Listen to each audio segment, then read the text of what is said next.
Logitech launches camera for sharing non-digital content. I feel like this is a new spin on something we are all very familiar with already. Does anybody want to tell them that it's a document camera? Right, okay, people, you have to tell me these things, all right? I've been frozen for 30 years, okay? Throw me a frickin' bone here. We discuss training, tech, and tools. All that and more on EdTech. EdTech episode 111, Old Tech, New Tricks.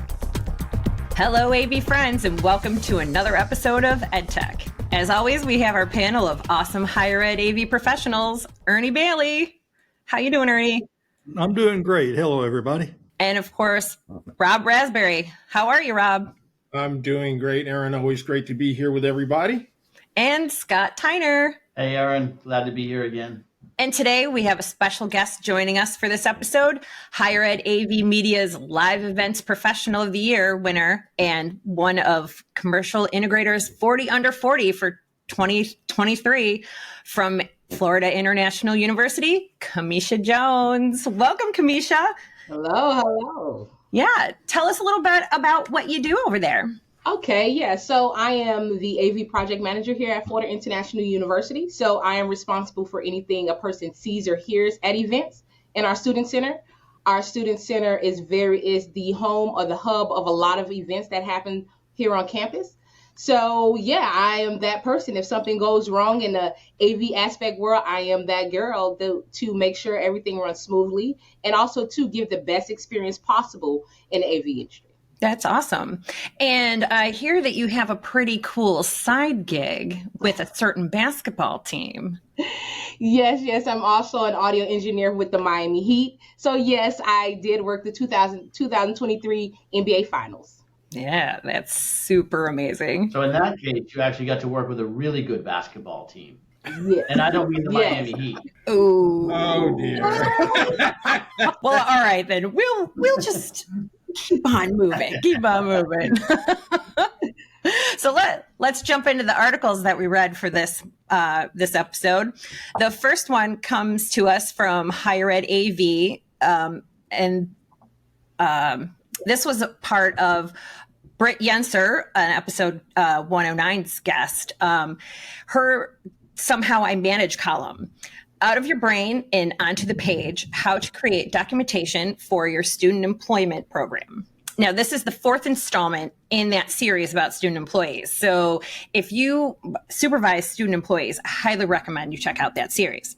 But what do we all think about it? I guess I'll jump right in. So one of Drexel's strong points is co-op. And so co-op and especially our IT leadership are very high on student workers, student employees.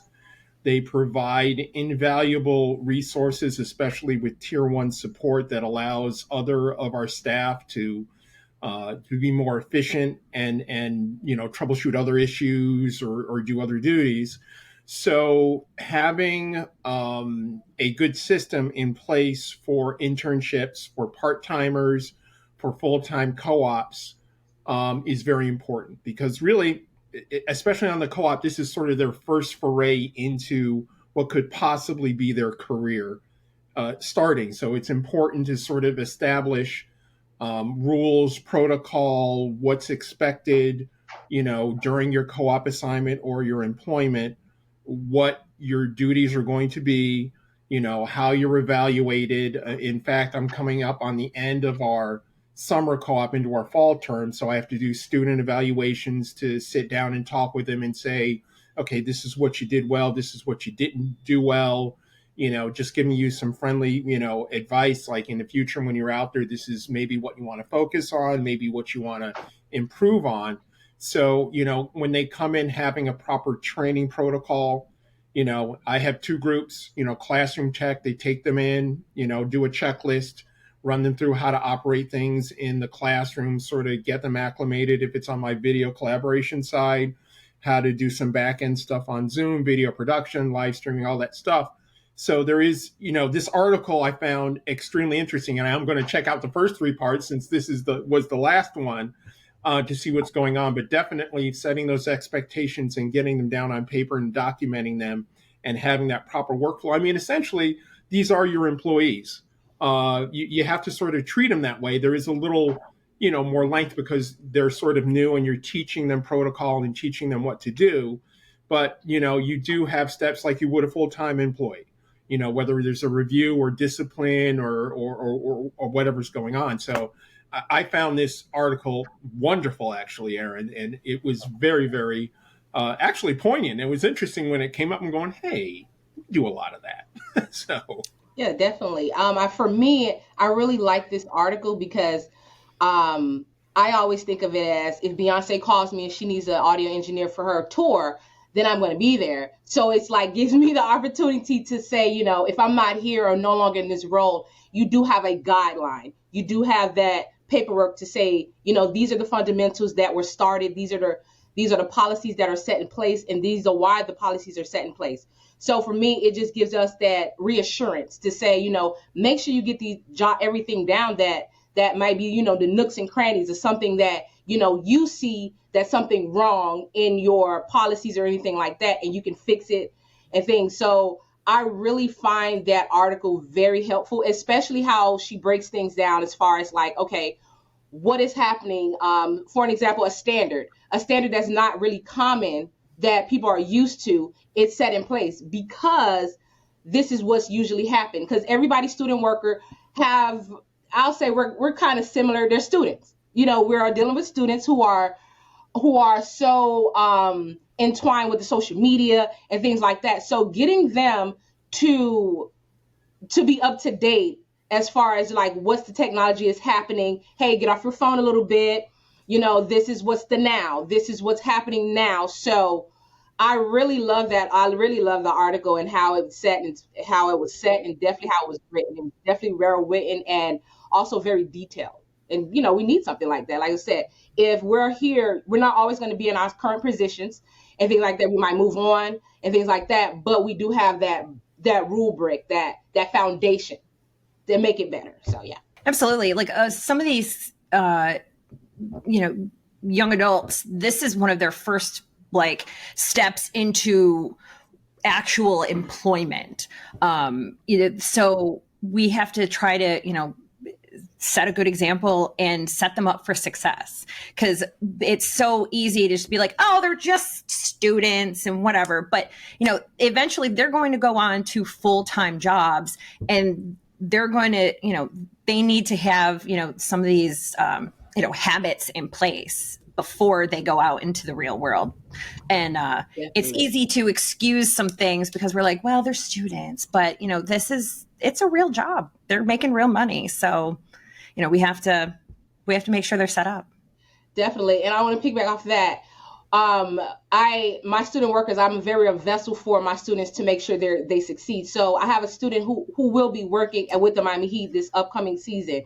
So a lot of things that I have instilled for him in this current role that he's in, it's helping him, catapult to the next level in his career, such as he wants to be on, the video and things like that. So now he's be working with Heat TV. So a lot of things that I instilled in him now, he's like, oh, I never knew any of this, because he was a freshman and now he's a sophomore now. So he's getting that real world experience. Now it's just like, oh, wow, if I didn't know these things at my first job, I don't think I would be able to handle what's about to happen next. So I definitely agree.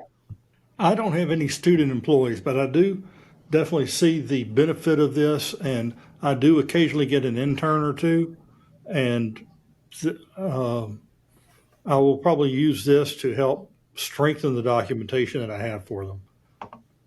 So, like I said, all of our students we're a strictly health science campus, so all of our students are expected to work. If they're working, they should be working in some sort of healthcare or patient care area to learn what they're going to be doing. Is the thoughts of our deans. That makes sense. Well, okay. So the next article comes from Rave Pubs by Scott Tyner, a cautionary tale about software. I really appreciated Scott's article, and I've been going through this, and we did make a decision for some of the support software that we use. We spent a good bit of time last summer, 2022, reviewing two different products that we use for managing our computers and some of our classroom spaces. And they have a lot of overlap, but they each have some very unique features that we like and that we were using. And we went to both of them and said, hey, can you take the other one's special features and incorporate them into yours? And one of them said, that's not the direction we're going. The other one said, give us about 2 or 3 years. So we ended up buying both of them. We did, or renewing both of them. There was an increase. One of them, as Scott suggested, we took a 3-year package instead of 1-year package and got a discount back to about what we've been paying, on an annual basis for it. But over the last year, we have been reviewing and making sure we need both of these, and really feel we're going to drop the more expensive one in 2 more years when their contract expires. We're kind of phasing out of it just to make sure that, we can work without it. But it's, you weigh the cost versus the cost of everything else and what's the most important thing you can have. And there's a limit to what we can spend on software, especially, when we still have to have hardware in our classroom. Yeah, we actually had another conversation with the software vendor on the IT side just recently, and they understandably tried to explain, well, inflation since COVID's at 18%, and the answer was that's true, but I guarantee you nobody hears tuition increased by 18% last year, and so it is. The message we were trying to get across to them is it's irrelevant and it's not sustainable, and we are cutting some stuff, and you can choose whether you want to be competitive and stay with us as a customer, or you can increase your prices by 18 and 20%, and we will not be a customer of yours anymore. It's not 10 years ago where it's like, all right, you convinced us, we can do it. It's just our not just the budget, but the amount of software we have is out of control. And I think on the AV side, it's even more important because I can see, for example, administration saying some of the software we use to design our projects or to do our digital signage, that's just not important anymore, and let's cut that. Absolutely. I wonder if there isn't a way that, I'm sure that they've run the numbers and whatnot, but it seems like it would almost make sense for them to just continue to offer the same software at like a slightly marked up price. And then if you need or want the extra features, then you pay the premium. It seems like it's becoming that way a lot of times with even AV equipment. They're like, I want this model, but I don't need all the bells and whistles. So why am I going to pay more for this, for this unit when, I only need this tiny part of it. And especially in higher ed, where we usually buy things in mass amounts, because we have either a lot of classrooms or a lot of machines that are across across the campus or enterprise. It seems like it would behoove them to move to that sort of model, but I don't know. I guess they just see the bottom line.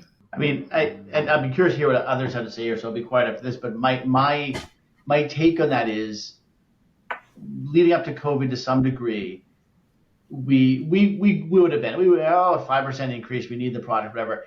And during COVID, it was a free for all. We did whatever we needed to do to get people to learn and to teach. And so we've kind of taught them that this behavior is okay, and that we will pay whatever they ask us. And I think we need to reset that bar at this point and say that that's not okay anymore. Yeah, Scott, you're absolutely right. The thing is, during the pandemic, we actually got funding, and subsidiaries, so we could do pretty much what we needed to do to get the job done. And I think there might be a perception from the vendors that, higher ed, when they, lock in on something, they stay locked. So we can have a little bit of sway where we can up this and say, oh, we're adding this or adding that, and then up the price because they're loyal to us and they're going to do this, without realizing that our industry is under a crunch. And we are not the ones that are going to be putting up, with these super high, rate hikes. And yeah, we will find another alternative. So it behooves you to sort of take a look and understand what we're doing and what we can afford and forecast what we can handle, rather than doing what they're doing, which is, okay, this is our bottom line. This is my sales goal. This is what I have to make. And no matter what you guys do, I need to make this. So here's your 10%, here's your 15. And Scott, you're right. I'm getting a little afraid that on the AV equipment and device side, that could jump up. Now, the reverse of that is like on the AV side, the pandemic brought out more third party and more other options that we could choose, because the big guns, had the supply chain demand. So we found other options.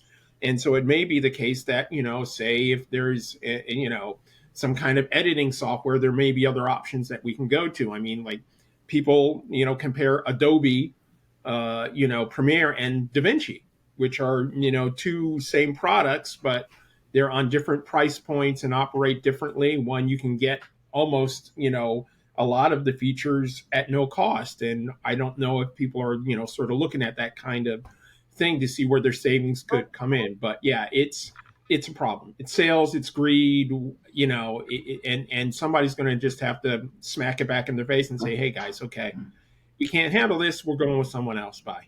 I think for us, it's getting out of the tradition of what we're so used to. And it's like, hey, because we're battling a streaming issue. We're battling that, and it's like, yeah, we want this stream, but this stream is not giving us the maximum of what we need now, because we have clients that want the best hybrid experience, and that particular software isn't cutting it for us.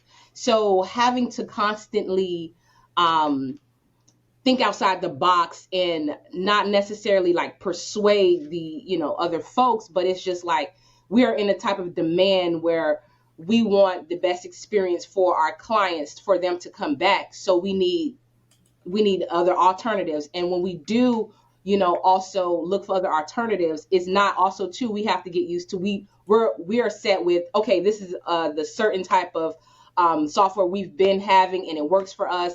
And that's that. And we always do these type of lines that like once again works for us. So I just think us trying to convince, or us trying to say, hey, how can we maximize this particular product, because this isn't working for what's happening now. So I think that's really where our struggle has been. Like, people are so stuck in their ways, and it's just like, it's not like this anymore. Come on. It's not like this anymore. Like, we're trying to get with the, like I said, digital things, it's constant, and we have to keep up. If we're not keeping up, then we are not making the money that we need to make. We're not bringing in that revenue we need to make, because we don't have what's happening now. We're not keeping up. We have to keep up with the times, and it's difficult. And of course, working for a lot of times universities make cuts to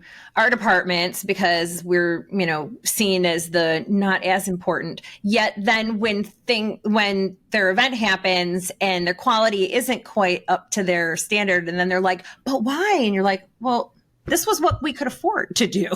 Yep, pretty much. Well, this last one comes from AV Magazine. Logitech launches camera for sharing non-digital content. I feel like this is a new spin on something we are all very familiar with already. Like, Yeah. Does anybody want to tell them that it's a document camera? I can sort of jump in on it, and you're absolutely right, Ernie. It's a document camera, but it's something that it seems like they're making, masking it as something that's extremely accessible, and you can move it. And granted, it is articulating and can move up and down and everything. But then, hey, maybe we could come up with tripods ourselves that do the same thing and stick our own camera on it and do it ourselves. But that being, the idea in and of itself and the way they're marketing it is sort of nice. Being able to move your camera down and get a different view on a 3D model or something like that. But yes, it's more like a little different spin on the document camera. It's a nice idea, but we sort of already have it, but we'll see, where it takes off, because not everybody at their home office and can have their own document camera. So, I think there is a niche there that they're trying to get to that they very, very well may grab onto. And I was watching like a couple of their videos to see what they were looking at, and I didn't see a whole lot of classroom stuff. It was more presentation and home office, that kind of thing. So I found that sort of curious. Does everybody's classrooms still have like a document camera in them as a standard, or regularly use them still? We put document cameras in, but we're generally putting in devices very similar to this. Just a USB device. It's no longer a standalone device with its own button on the touch panel. It's a extension off the PC. One thing I have not looked at on this Logitech is the price.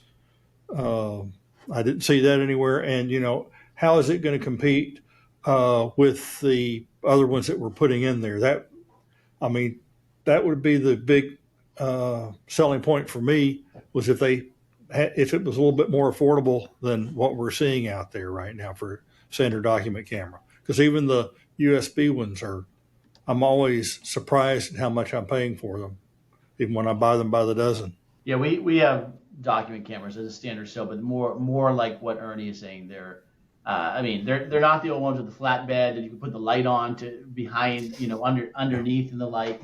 And it is funny because we've had faculty for a long time turn the head of the document camera to show different things in the room and the light. I actually think it's kind of cool. And actually, I didn't go to the detail you did, Rob, but it is actually really interesting, I think, for a home office as well. And does it become even a webcam for a home office that converts to do a bunch of other stuff? But I guess that will come down to that price point that Ernie mentioned. We've used them as webcams in classrooms, especially at the beginning of COVID, where I had some of those sitting out, but I did not have a webcam, and I had webcams back ordered. We would do exactly what you said. We would just turn them. Some of them actually have microphones in them. So, I don't know about the Logitech. I would think it's probably just one of their standard cameras. I didn't dig into it real deep because, like Aaron said, this is nothing new for us. This is what we do all the time.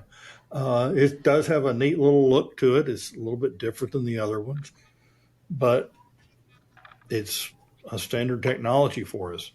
Like I said, if it's, less expensive, Logitech's known for decent quality at a low price and reliability. So I would definitely look at it. For us, we do have dot cams, and we have a lot of seasonal professors, so they prefer the dot cams a lot.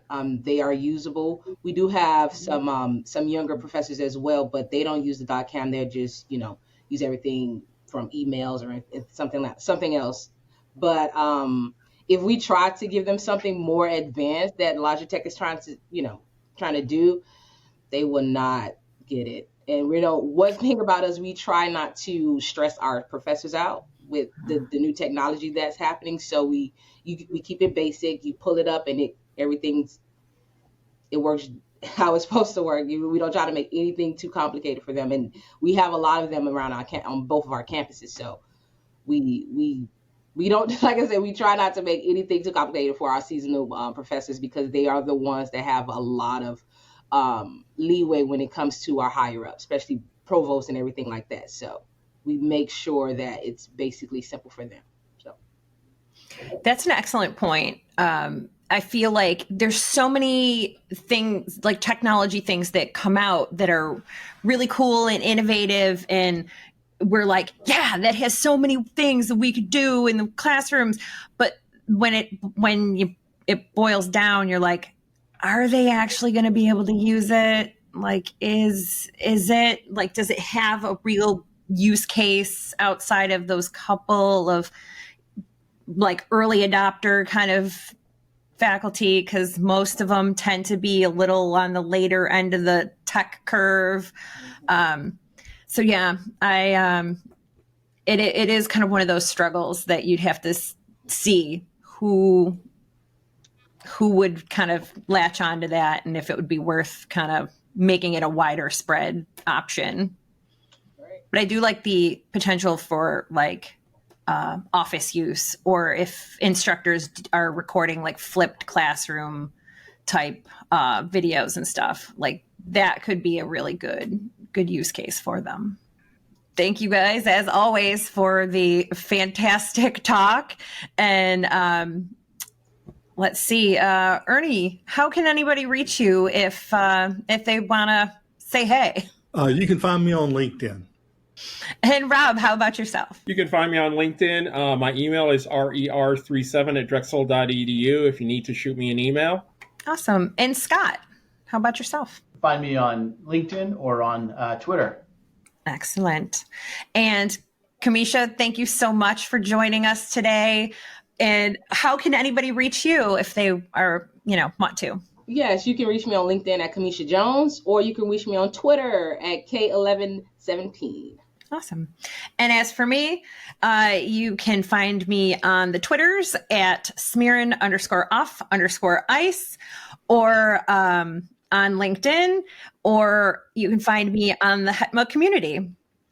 And as always, thanks for joining us, and see you next time.